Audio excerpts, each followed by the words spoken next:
once again, pity. He will have rook a7 as a resource. Turns out this was a lemon, because he can, for example, come here, and after bishop d8 just come down here.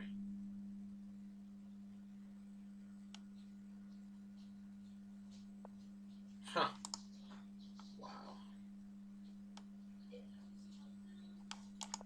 That was really poorly played by me.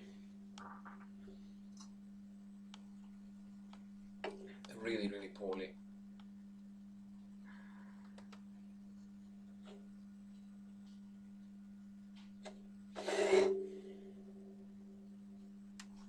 So now I'm basically banking on causing trouble on time, which is rather sad, but hey, beggars can't be choosers.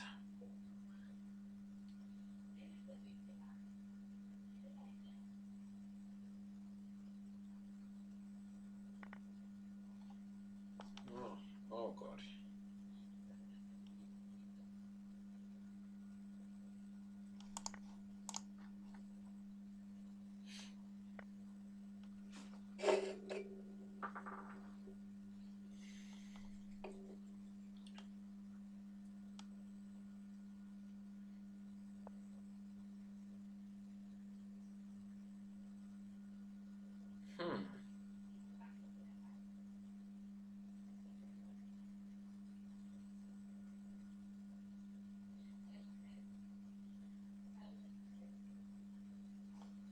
Okay, extreme measures. I'm trying to isolate this. The point behind rook a5 was that if I played rook b7, rook here, or even bishop here, would have neutralized my initiative. So I'm sacking a pawn for the sake of putting this knight here, putting pressure here, hinting that threat, and if bishop here, then I will play rook b7, and now he can't come back here. So he will have to drop back probably, which for the first time gives me a second to catch my breath. Now I'm missing this bishop from the show. Very annoying. That I can't do any harm. Or that I, excuse me, can't improve on it at all.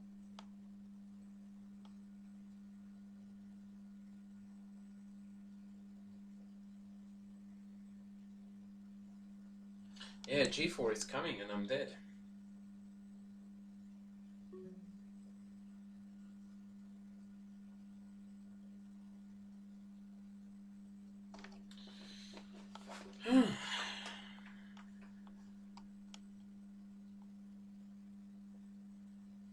Okay. That was really, really, really well played. Really well played.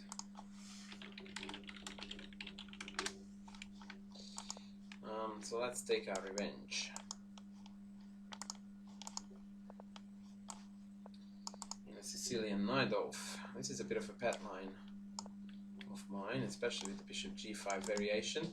Basically, not an overly, let me rephrase it. It's a very dangerous line, but if you know your theory as black, then you can safely equalize.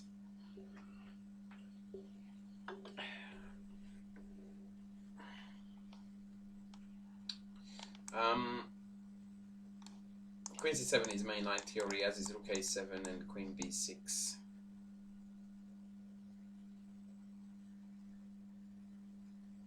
Castles is not good because after e5, not only do I pinch that, but that too, and that's just too much stuff.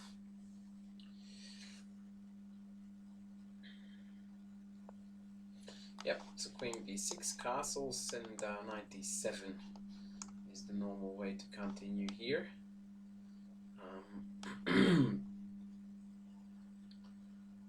Also possible is castles right away, if I recall rightly.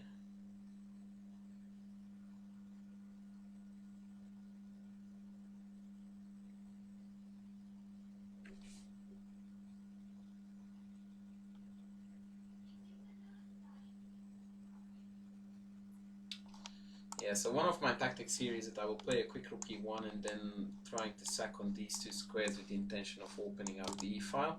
And also he constantly has to watch out for those pushes as well.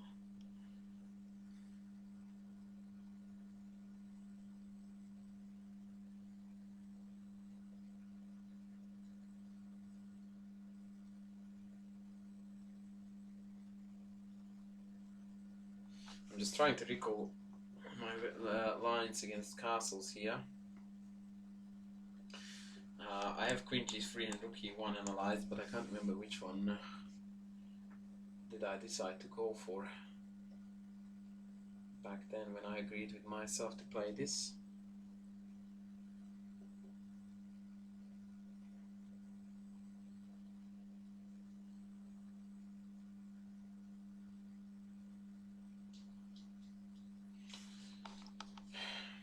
The nicest trick is knight d7, rook e1, knight c5, and then knight f5 is a win for me. I will get to that. In fact, I did win a game, same structure except it was back there. Yeah, with knight on d7 he has to be very vigilant, because now these two are a little bit softer, and also the jumps quite dangerous too. Castles is the correct move here.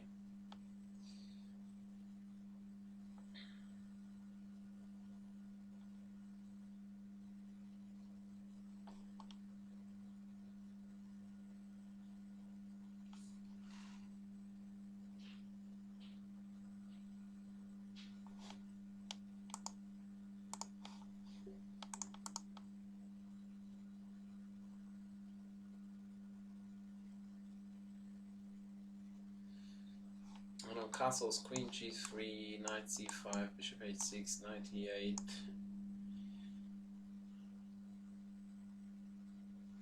f4, b4, knight a4, knight takes, bishop takes, I think is the theoretical line. If nothing else, at least I got a lot of time out of this opening. Please know how very nicely my whole entire army is developed, by the way. The only problem is that this is sort of a setup where, unless I can use this setup to strike right away, it is going to lose its value, because I haven't posed any immediate threats in the center by placing my queen in front of the f-pawn, and I also haven't done any of this pawn rush up there early enough. So if he completes development and manages to survive the upcoming 5 to 10 moves without any serious compromise, then black can easily take over the initiative.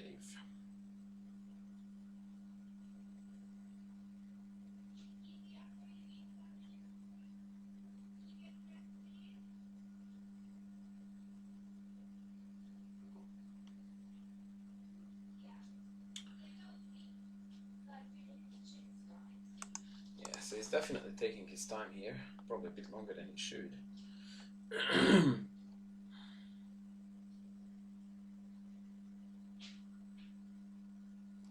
b4 is an interesting thing here. I'll have to look up this line. The thing is, I always look up this line and I always forget it, so that's how I roll.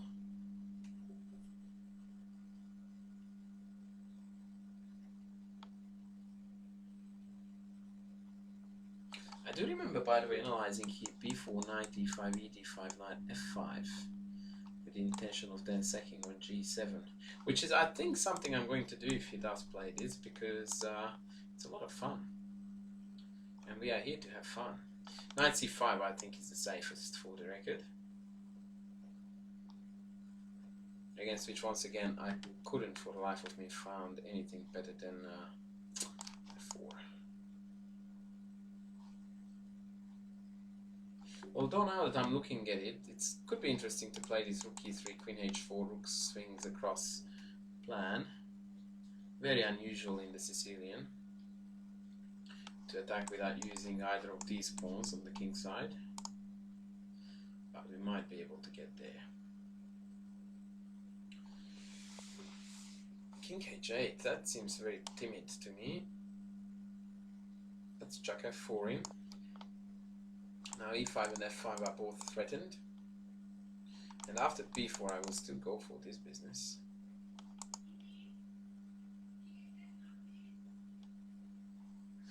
May not be that great, because actually there is a benefit in playing king h8 in that line, and that is that after b4, knight at d5, ed, knight f5, and he plays something like rook e8, when I take on g7, there is no discovered check threat down there. But yeah, I will go for it if he does play b4, because once again, it's a fun variation. Plus, it will cause him further time issues. Not that I would like to win on the clock, but yeah, I'm just curious to see how he would defend that, or she rather. So yeah, game on, baby.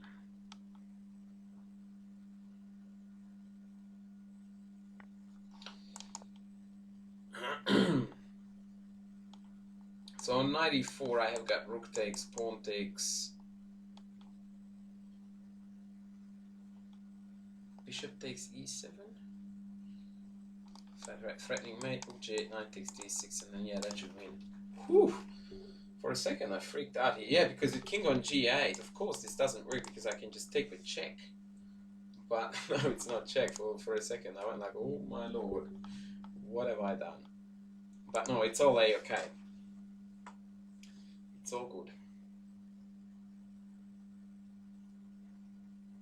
Or not.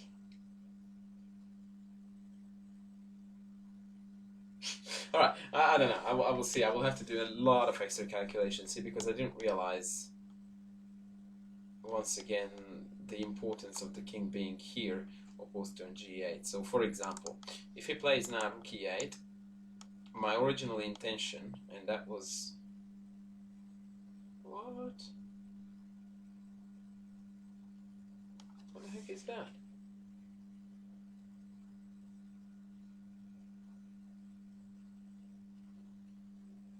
This is weird. Okay, so first instinct is bishop h6.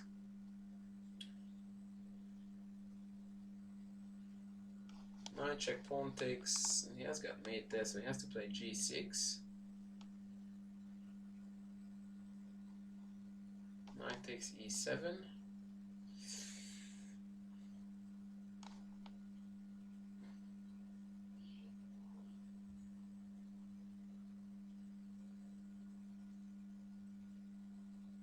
That looks super winning for me.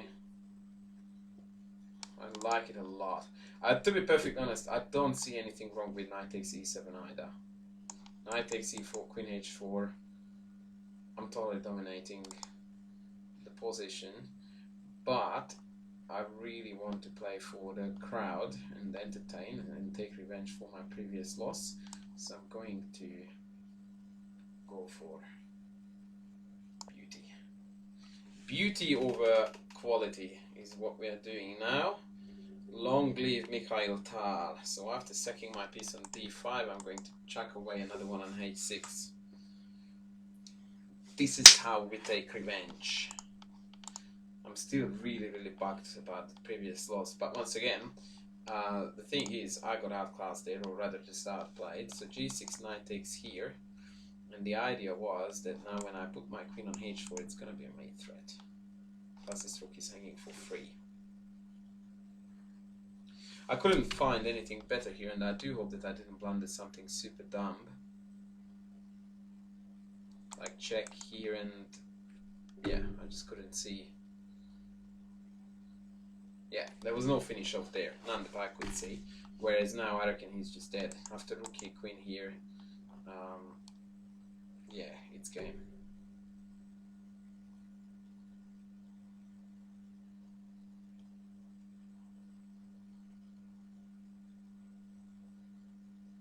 I think.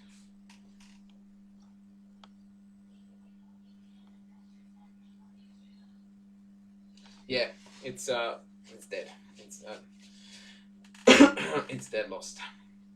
Like after rook e8, I can even just simply take here with the knight. Knight takes, and then queen, bishop takes back, and yeah, his dark squares are horrendously weak, and he's going to get mated on them.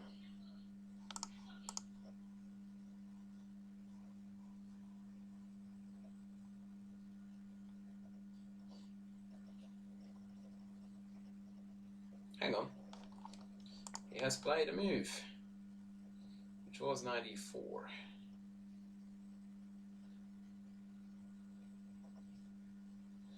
Okay, what do I want to do against this?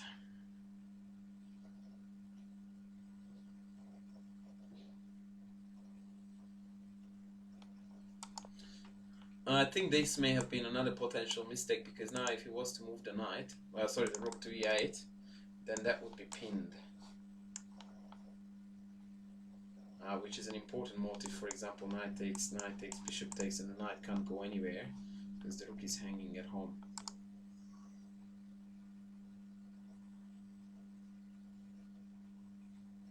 He might have to actually sack the exchange here with bishop b7, but that is just an absolutely hopeless position.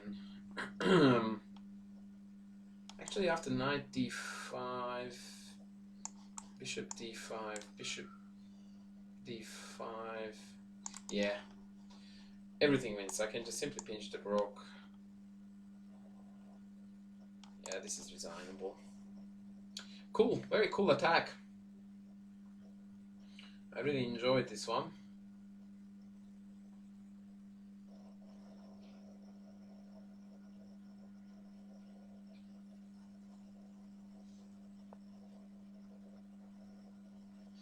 Bishop g4.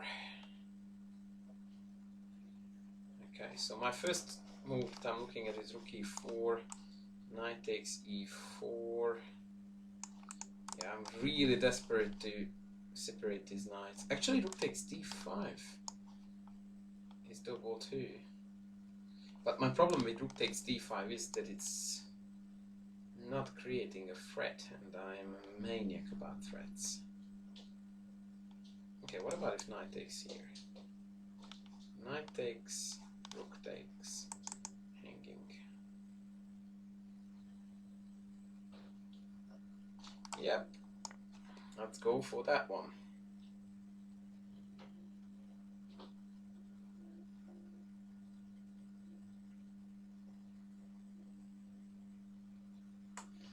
Yeah. If knight takes, bishop takes is winning, but so is rook takes. I was thinking about bishop takes, bishop d1, bishop takes e4, after which he has got his rook is hanging, his other rook is hanging, his bishop is hanging, and I'm threatening with queen f6 mate. That was one heck of a mouthful. Actually, I will go for it. Right, let's do that. Okay, this is cool. So yeah, bishop takes d5, threatening the rook, threatening the knight. And if he takes me here, I will take the knight, not the rook, because then there is mate on f6 now threatened. So now I have got 1, 2, 3, 4 threats pending. Good luck, buddy. Absolutely good luck for you. And I did see f5, and I wanted to take on a8 now, but now I have got an extra addition to this horror for him, and that is queen e7.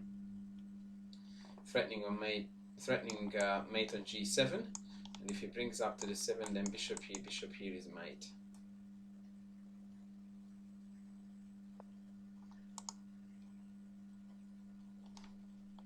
Or so I thought.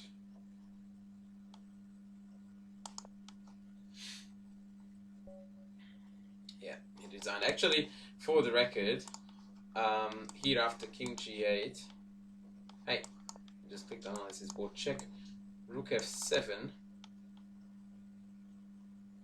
Where is my mate here? Okay, I just need to drop back, because after bishop takes he can take me, and then bishop d5 check wins too. Alright, so that was a really cool win. What wasn't so cool was the previous game that I really would like to check out, because against really good players, I've been struggling lately with this Saemisch system a little bit, and I don't really know where I went wrong. Up to here, I felt very confident in what I was doing. Like, up to this point, I'm pretty sure that it was fine. I'm going to turn on the engine if it does decide to play along. I'm not sure, but to be perfectly honest, I would like to find the medicine myself to this problem.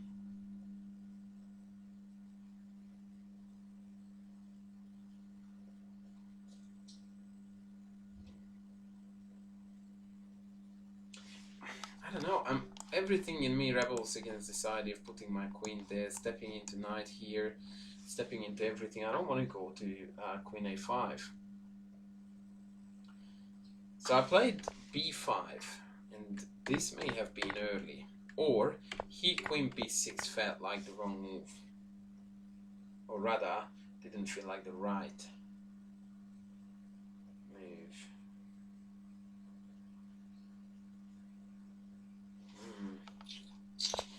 Really tricky business it is.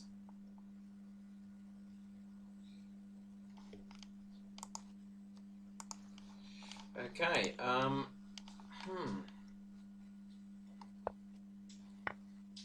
yeah, not quite sure about this.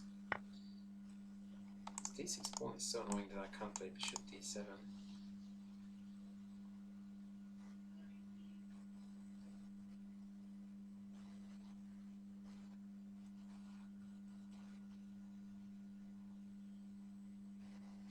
Yeah.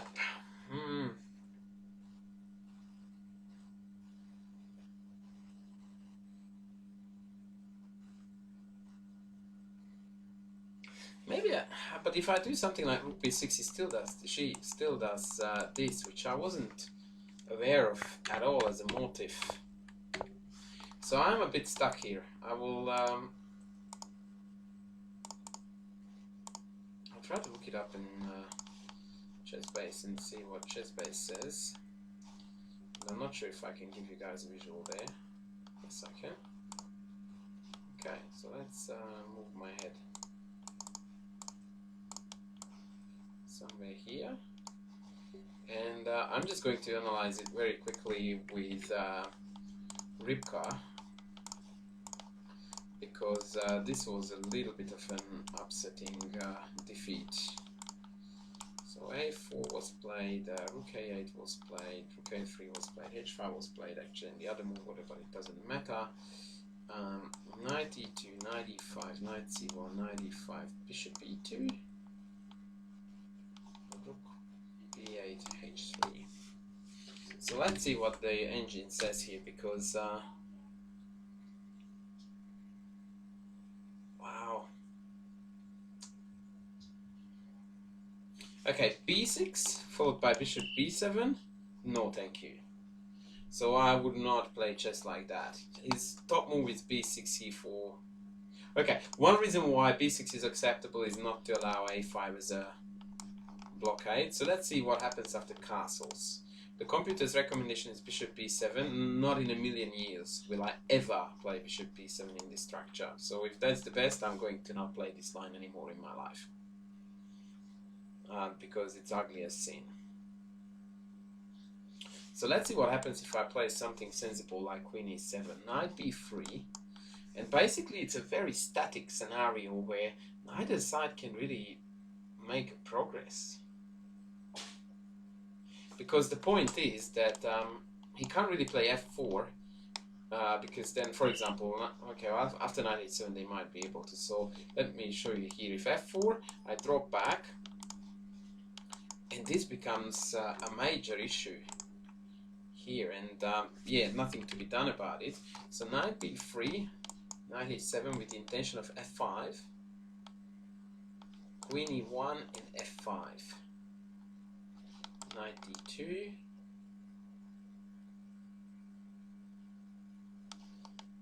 fe,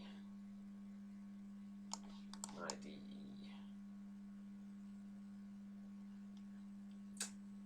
and white is slightly better.